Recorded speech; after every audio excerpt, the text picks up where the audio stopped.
Bien, bonjour à tous.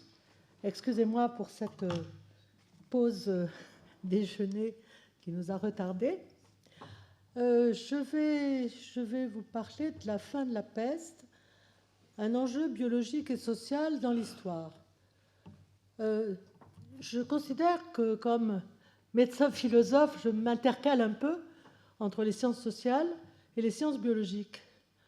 Donc j'ai essayé de montrer comment, quelque part, la collaboration peut permettre, pas forcément de répondre, mais au moins de poser des questions qui sont un peu oubliées dans le récit officiel que l'on fait des épidémies de peste passées et même présentes.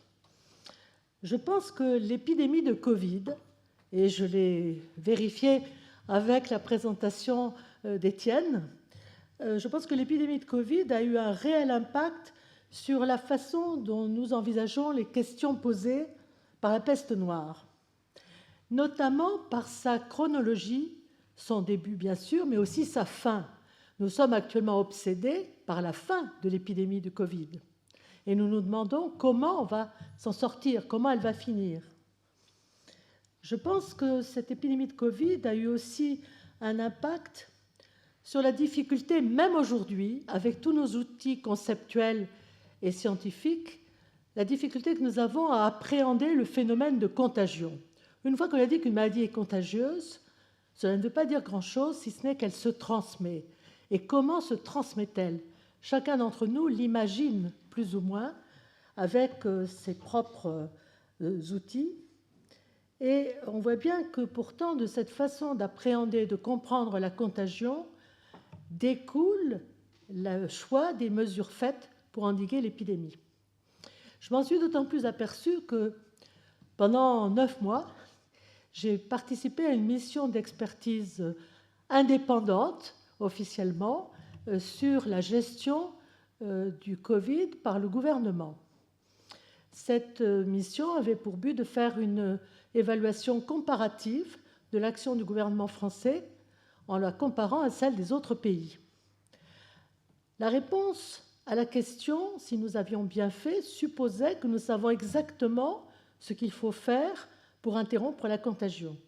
Et c'est là qu'on s'apercevait que nous avons encore aujourd'hui des outils très globaux et que nous n'entrons pas dans le détail des mesures précises qui peuvent arrêter la contagion. Comment savoir, par exemple, quel est l'impact du masque, des différentes mesures de distanciation sociale, la géographie, la distribution locale, etc. Tout cela, quelque part, nous échappe un peu. Et alors je pense que c'est comme ça, oui. Le phénomène de la contagion reste à certains égards mystérieux, comme la disparition de la peste, et comme, pour le moment, la disparition du Covid, qui est encore entourée d'un certain mystère. Je pense qu'une certaine humilité, quand on aborde la question de la peste, est de règle. J'ai beaucoup aimé ce qu'avait fait Marilène Nicou à notre dernier séminaire l'année dernière, en octobre, où elle avait rappelé que c'est abusif de considérer comme nécessairement inutilisables et irrationnelles les descriptions des médecins de la peste lors des épidémies médiévales. Et ces descriptions, quelque part, elles peuvent encore avoir un certain intérêt. On peut même presque, pourrait-on dire, y adhérer. Regardez par exemple ce texte du docteur Pestalozzi, notre confrère, en 1722. Si vous oubliez, vous remplacez venin ou levain par bactérie, un homme pestiféré a dans son sang un venin ou levain. Ce levain s'exhale du corps du pestiféré, étant emporté par le souffle qui sort de son poumon. C'est plus ou moins ce qu'on peut dire aujourd'hui. Ce levain se mêle à l'air ou s'attache à des habits qui sont proches de cet homme. D'autres hommes qui s'approchent d'assez près, à quelle distance, pour respirer un air commun, reçoivent en respirant le même air infecté, etc. Après tout, avec le français un peu démodé, c'est un texte auquel on pourrait aujourd'hui adhérer. Donc, toute épidémie a une fin. C'est ce que je disais souvent à mes voisins au début du Covid, ça a une fin. Nous aussi, on a une fin. Celle de Marseille, de 1720, a duré 2 ans, avec, il est vrai, une petite rechute qui, à l'époque, a beaucoup inquiété. Mais 2 questions demeurent. Pourquoi l'épidémie s'arrête-t-elle? Et quelles sont les mesures qui déterminent où hâte-t-elle cette fin? C'est une question qu'on peut encore poser aujourd'hui. Alors, pour comprendre la fin de l'épidémie, l'histoire, les sciences sociales et la biologie ont des réponses.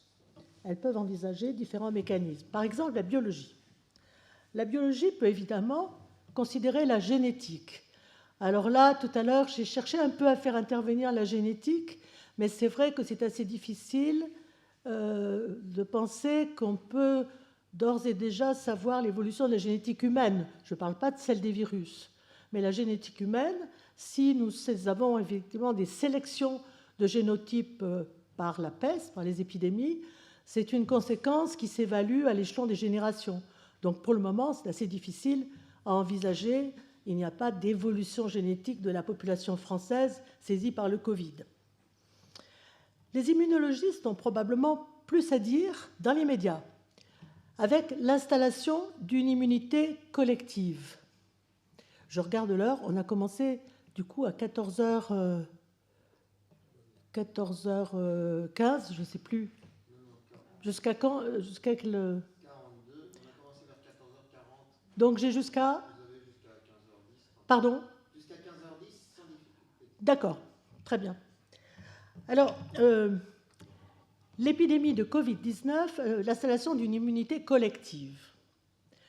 Une immunité collective artificielle, c'est Philippe, je ne sais pas s'il est parmi nous, c'est Philippe Sansonetti qui a écrit « L'épidémie de Covid-19 ne se terminera que par la vaccination ». Je ne sais pas s'il persiste et signe. D'où le projet de loi sur la vaccination obligatoire. Il y a un projet qui est en cours. Ce projet, pourtant, se heurte aux controverses qui, de tout temps, ont été liées, mais sont particulièrement actives en ce moment, sur le principe même de l'obligation et de la perte de liberté. Il y a, d'autre part, toutes les lacunes de nos connaissances sur la durée de l'immunité conférée par les vaccins et sa qualité face aux mutants. Donc, beaucoup d'interrogations auxquelles, théoriquement, il faudrait répondre si l'on veut vraiment obtenir une adhésion importante, autre que contrainte, à la vaccination. Et puis, il y a l'immunité naturelle. Vous savez bien que l'immunité naturelle, c'est-à-dire acquise spontanément pendant l'épidémie, au contact des malades infectés, c'était une stratégie qui avait été brièvement choisie par l'Angleterre, pas pour longtemps, puisque ça a été très rapidement abandonné. Et là, c'est une idée d'une immunité naturelle, mais revenue de façon un peu amusante, parce que il y a à peu près un an, il a été proposé une méthode d'immunisation presque naturelle, à savoir par les masques. Il y a eu un ou deux papiers qui sont parus sur le fait que le virus pouvait, plus ou moins suivant la nature du masque, pénétrer à travers le masque et conférer un petit Covid qui serait immunisant. Ça n'a pas suscité beaucoup d'enthousiasme, il n'y a pas eu de... Mais cela, évidemment, pour moi, a évoqué quelque chose de très précis dans l'histoire de la vaccination, c'est la variolisation, c'est-à-dire l'utilisation d'une maladie naturelle en choisissant, il est vrai, des formes bénignes qui seraient moins dangereuses qu'une forme normale. En tout cas, cette idée de covisation à travers le masque, comme on avait parlé autrefois de variabilisation, m'a un petit peu intéressée. Et puis, il y a l'évolution et les mutations de la bactérie. Alors ça, c'est une chose, l'atténuation des bactéries, c'est une chose qui est connue depuis longtemps. On discute beaucoup du fait, à la fin du XIXe siècle, qu'à la fin de l'épidémie, les formes sont moins graves, comme si le germe s'atténuait spontanément. À l'époque, il faut bien se rappeler qu'à l'époque de Pasteur, on n'a pas la notion de gène, on n'a pas la notion de mutation, donc on va raisonner en parlant d'atténuation. Et cette atténuation, bien sûr, elle a été orchestrée et mise en scène au laboratoire pasteurien. Vous connaissez toute la démarche pasteurienne d'exacerbation de la virulence par passage de la rage du matériau rabique, puisqu'il n'y a pas encore un isolement, à travers les animaux d'expérience, atteinte d'une période d'incubation fixe et ensuite atténuation progressive, d'où sort le principe de la vaccination pastorienne contre la rage, pour laquelle vous voyez une image d'Épinal sur la photo. Et cette question du retour de la virulence, de l'atténuation de la virulence par passage successif sur un milieu donné ou à travers des animaux, ça a été le principe du BCG, bacille de Calmette et Guérin contre la tuberculose, expérimenté pour la première fois en 1921. Et vous savez qu'au procès de 1929, le procès dit de Lübeck, parce qu'à Lübeck, le BCG avait fait une centaine de victimes, a posé une question scientifique à laquelle la science de l'époque ne pouvait pas répondre. Est-ce que des bactéries atténuées, la tuberculose en l'occurrence, peuvent revenir en circulant à travers les personnes, peut retrouver sa virulence? C'était une question à laquelle il n'y avait pas de réponse. Et vous savez que le procès s'est terminé en incriminant un mélange des bacilles virulents tuberculeux et des bacilles du vaccin cultivés dans le même laboratoire. Évidemment, aujourd'hui, la biologie moléculaire aurait pu intervenir en nous donnant des renseignements. Alors, l'histoire propose, elle, une autre clé pour comprendre la fin de l'épidémie ou l'atténuation de l'épidémie, c'est l'action des hommes. Alors, l'action des hommes, c'est bien entendu la question des quarantaines et de l'isolement. C'est sûr qu'on peut se demander si la biologie va permettre de mieux comprendre les interruptions de la peste. Par exemple, on considère qu'après Marseille, dernière efflorescence de la peste en Europe, en 1720, l'Europe a pu respirer, et que par contre, cette accalmie n'a été observée dans l'Empire ottoman qu'après 1850. Alors, plus qu'à l'atténuation de la vengeance divine, qui est quand même souvent évoquée de temps en temps par les religieux, c'est au génie humain européen, occidental, point d'interrogation, des quarantaines qu'a été attribuée la grande pause qui n'a été interrompue que momentanément par la terrible peste de Marseille, la peste de Marseille de 1720. Mais précisément, cette peste terrible, qui a tué à peu près un tiers de la population de Marseille, a été constamment utilisée comme une démonstration, à contrario, de l'efficacité des quarantaines et des lazarets. En fait, la responsabilité de l'épidémie a été rejetée sur le capitaine du Grand Saint-Antoine et sur les échevins qui, malgré le fait que la patente du bateau était brute, ont finalement autorisé l'introduction des marchandises pour des raisons financières, l'immanence de la grande foire de Beaucaire et le fait que les échevins, en particulier les échevins de la ville, avaient des intérêts, comme on dirait aujourd'hui, dans les cargaisons et leur vente à la foire de Beaucaire. Alors, cette histoire, l'entrée des ballots dans la ville, on a maintenant des documents assez précis, on suit carrément, à partir de l'introduction de certaines marchandises, la diffusion de l'épidémie d'une maison à l'autre, jusque dans le centre-ville, etc. Il y a dans la thèse de Fleur Beauvieux, qui est extrêmement détaillée et très précieuse, avec une base archivistique impressionnante, on suit l'épidémie de maison en maison.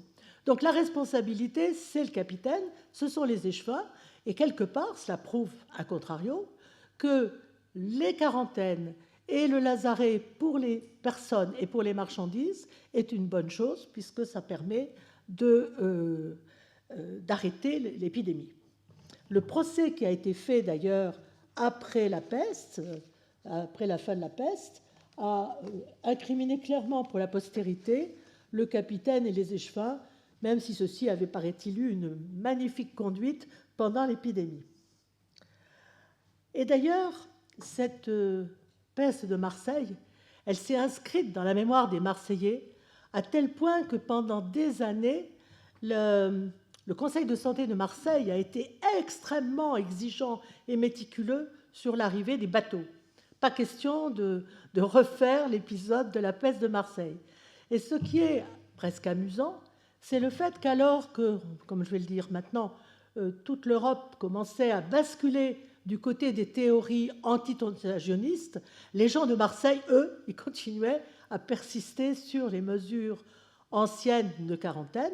Et quand Louis-Philippe, au nom de la décision de l'atmosphère collective d'anticontagionnisme et d'encouragement de ce qu'on appelait la libre pratique, c'est-à-dire que le fait que les bateaux puissent circuler librement, vendre leurs marchandises immédiatement, sans ce délai terrible pour le commerce qu'était le confinement, quand Louis-Philippe a ordonné au Conseil de santé de Marseille d'abandonner ces pratiques désuètes, ils ont tous démissionné et finalement leur décision a été acceptée par le gouvernement et le Conseil de santé, et ça c'est intéressant pour nous aujourd'hui, a été supprimé purement et simplement et remplacé par une administration supposée plus docile, une administration centralisée qui gouvernerait Marseille de Paris.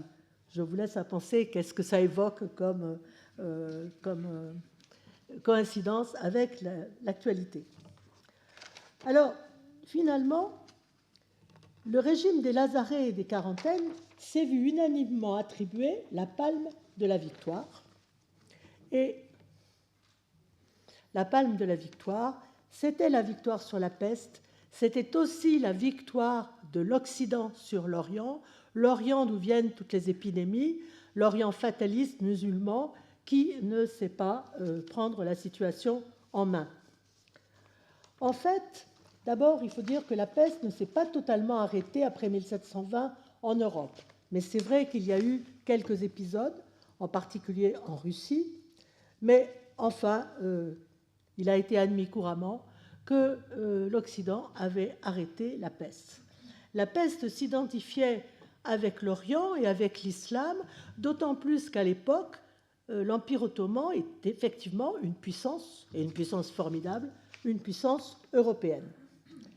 C'est cette simplification réductrice sur laquelle est revenu un certain nombre d'historiens, comme par exemple notre collègue Nuret Varlock, qui a participé l'année dernière en octobre.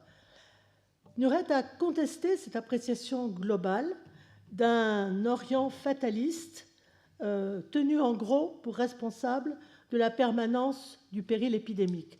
Vous remarquerez au passage que Venise, qui avec Raguse, Dubrovnik, a été la première ville, est considérée comme la première ville à avoir installé un lazaret, précisément Venise est considérée comme la porte de l'Orient et que Venise, bien entendu, a d'énormes relations avec l'Orient, qu'elle connaît d'ailleurs bien, puisqu'un grand nombre de livres sur l'Orient à l'époque étaient publiés par les éditeurs de Venise. Alors, Nuret Varlock a dénoncé ce que j'appellerais un orientalisme épidémiologique. J'emploie ce terme d'orientalisme au sens où l'a employé Edouard Saïd, qui, avec son livre « L'orientalisme », qui a eu un succès et une influence énorme, a dénoncé la mystification par les Occidentaux d'un Orient érotique et irrationnel, et j'ajouterais, pour le cas de la santé publique, d'un Orient paresseux et fataliste. Alors, cette vision doit être retravaillée. C'est une tâche pour l'avenir, je pense, de revoir l'histoire de la peste d'après entre Orient et Occident.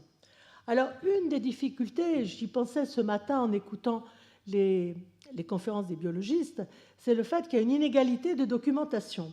Cette inégalité, par exemple, je ne sais pas combien on en est sur ces questions de génétique ou même d'archéologie funéraire, dans les rapports entre Orient et Occident. Mais c'est certainement quelque chose sur lequel il faudrait travailler pour que la documentation soit comparable et qu'elle soit aussi quantitativement un peu proche. Et en fait, on se heurte à ce problème de l'absence de sources, et c'est là-dessus que les historiens, et en particulier Nuret, est revenu sur cette question des sources. Alors d'abord, ils décrivent le martèlement qu'il y a eu sur le fatalisme musulman à travers les récits des voyageurs, en particulier de quelqu'un qui a été quasiment la source pendant des années de connaissances sur l'Orient, c'est Paul Ricoeur, qui a écrit son État de l'Empire ottoman, qui a été une source pendant très longtemps, en 1667, tout de suite après la peste de Londres. Alors, il est admis en fait que depuis Soliman le Magnifique, à qui on prête régulièrement un propos du genre comme la peste arrive précisément au moment de la conquête de Constantinople, on demande à Soliman le Magnifique qu'est-ce qu'il va faire face à la peste, et il répond je ne bougerai pas. Je ne bouge pas de l'endroit où Dieu m'a mis, j'attends mon sort avec sérénité. Et ce propos, qui a été recueilli par un contemporain, est ensuite répété à satiété par les générations successives et est considéré comme l'attitude typique du musulman face à l'épidémie. Il ne bouge pas. Et on renvoie pour cela au hadith de Omar pendant la peste byzantine, enfin la peste de Justinien. Et le hadith dit, c'est un dit du prophète, le calife pose la question qu'est-ce qui se passe quand tu as la peste dans un pays? Alors il répond si la peste arrive dans le pays où tu es, tu ne bouges pas, et si la peste arrive dans un pays où tu n'es pas, tu n'y entres pas. Donc c'est une attitude qui est loin d'être une attitude passive et fataliste. C'est pourtant, c'est vrai qu'on a plusieurs fois eu des protestations des dirigeants du genre où que je sois, la peste peut m'atteindre si Dieu en a décidé. Mais on peut considérer qu'il s'agit là d'une conformité officielle inévitable avec l'idéologie et la théologie officielle, et qu'elle est complètement contredite par la réalité. Par exemple, les sultans, quand la peste arrive, ils changent de logement. Les souverains à l'époque sont volontiers nomades, ils ont évidemment des résidences un peu partout, et ils se déplacent, et ils entraînent avec eux un certain nombre de gens. Et il y a aussi des religieux qui se soucient de la contagion pour aller se mettre à l'abri. Comme toujours, il y a un réflexe et des possibilités différentes suivant la classe sociale. Mais Soliman et les sultans prennent garde de, en même temps, maintenir officiellement une image de courage et finalement de puissance formidable. Et c'est amusant de voir que Paul Ricoeur, quand il n'accuse plus les sultans de fatalisme, quand ils s'aperçoivent qu'en fait ils déménagent devant la peste, à ce moment-là, il les accuse de couardise. Il n'est jamais content.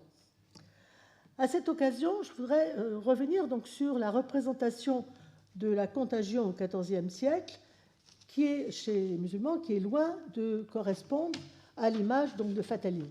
D'abord, je voudrais rappeler qu'il y a toujours eu au sein même de l'islam une discussion entre les médecins. Par exemple, au XIVe siècle, avec la peste de Grenade, on a des discussions entre Ibn al-Khatib et Ibn Khatima au moment de la peste de Grenade, et l'un est en faveur de la contagion et l'autre la nie, et évidemment, il est pour une attitude attentiste. Mais le premier, en l'occurrence Ibn al-Khatib, il a des arguments frappants qui nous rappellent des choses. Par exemple, il constate qu'au moment de la peste de Grenade, les prisonniers qui étaient dans la prison, ils étaient bien gardés et bien entourés, et aucun n'a succombé à la peste. Deuxièmement, il raconte une histoire d'une boucle d'oreille. Il y avait des fossoyeurs, on avait du mal, comme à Marseille en 1720, pour trouver des fossoyeurs, ce n'était pas un métier enviable, donc on devait payer les gens, et de plus, ces gens se servaient eux-mêmes sur les cadavres qu'ils dépouillaient de leurs vêtements, dépouillaient de leurs bijoux, évidemment, etc. Les voleurs ne manquaient pas au moment des enterrements. Et d'ailleurs, j'ai constaté qu'il n'y avait pas l'air d'avoir de trésors quand vous avez exploré les cimetières. Donc ça, c'est un élément important. Et la boucle d'oreille, Ibn al-Khatib raconte qu'il y a un fossoyeur qui a dérobé une boucle d'oreille qui appartenait à un pestiféré, et il est mort de la peste.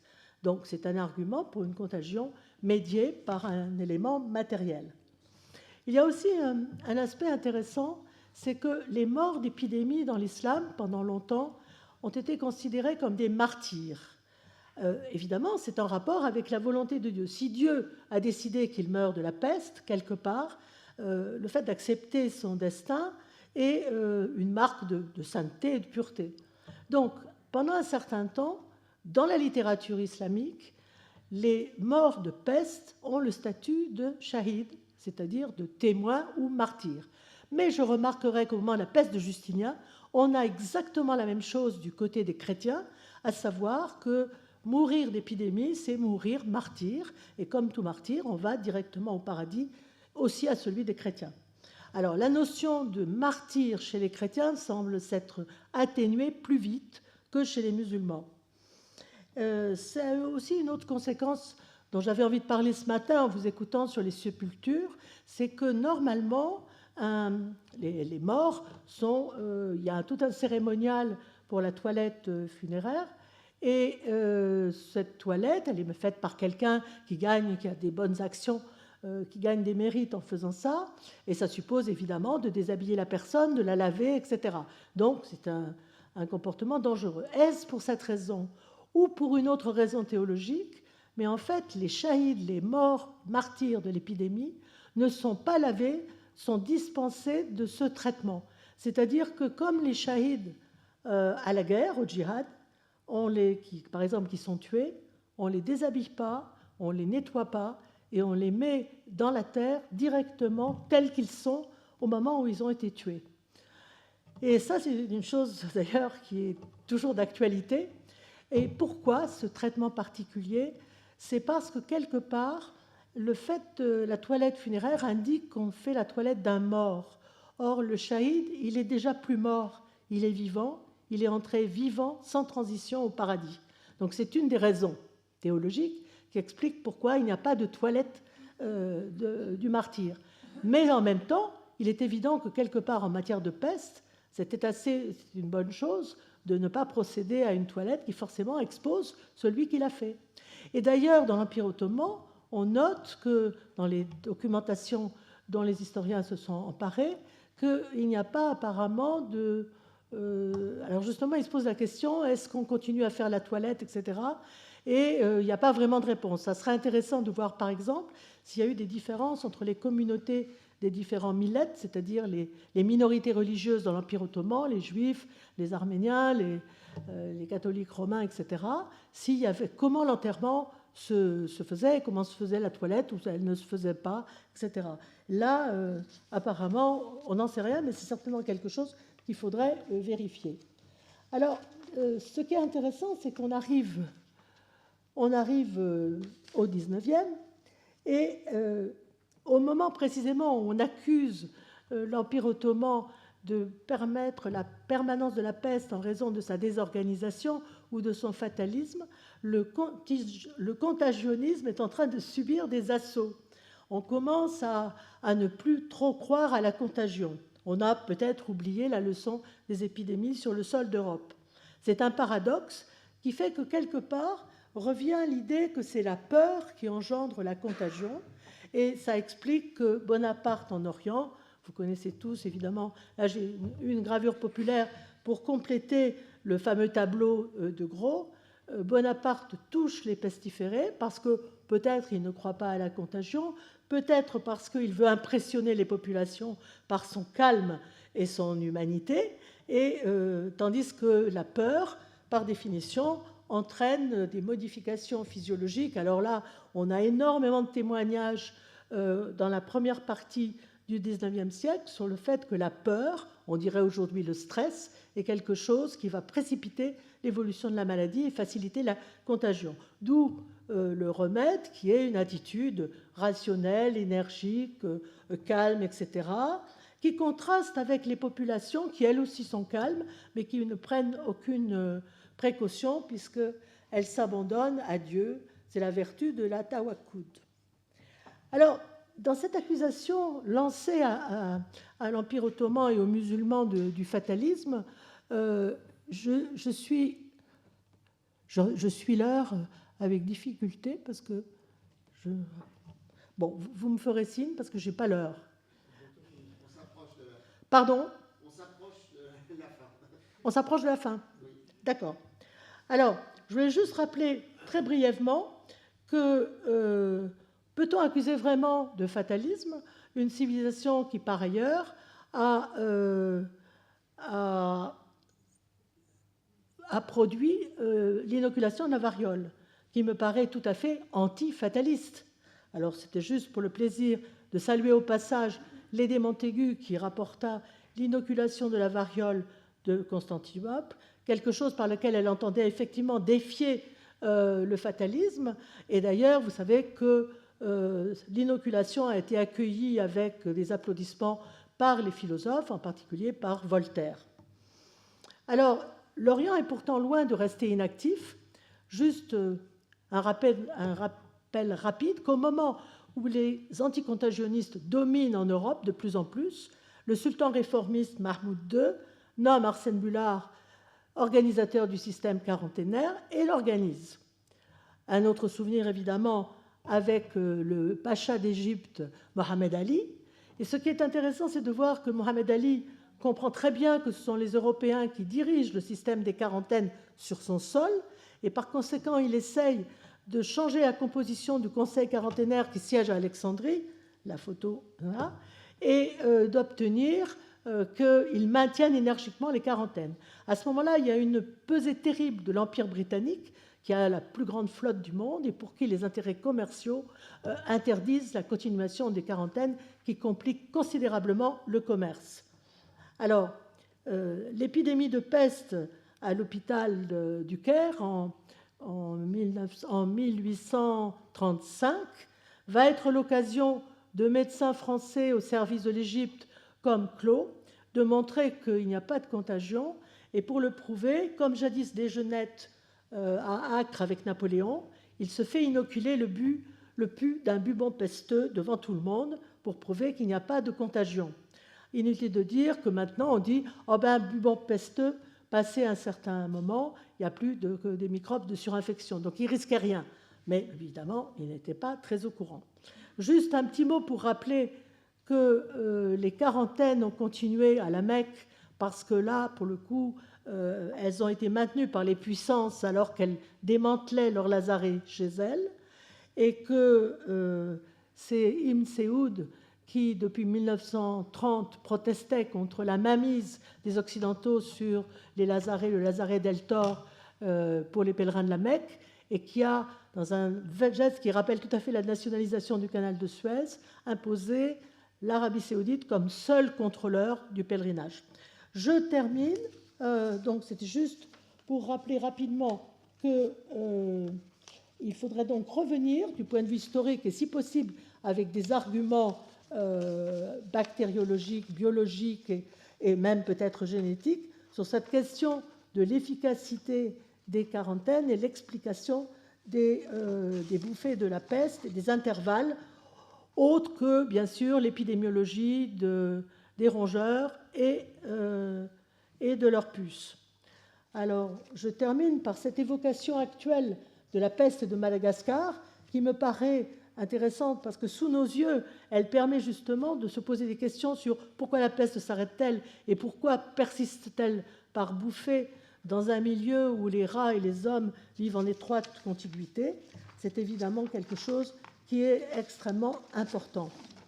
Alors, pour finir, je dirais que les connaissances progressent, mais que nous avons toujours besoin de nous représenter les épidémies et de comprendre pourquoi elles surviennent et pourquoi elles finissent. Et je pense que je saute les étapes.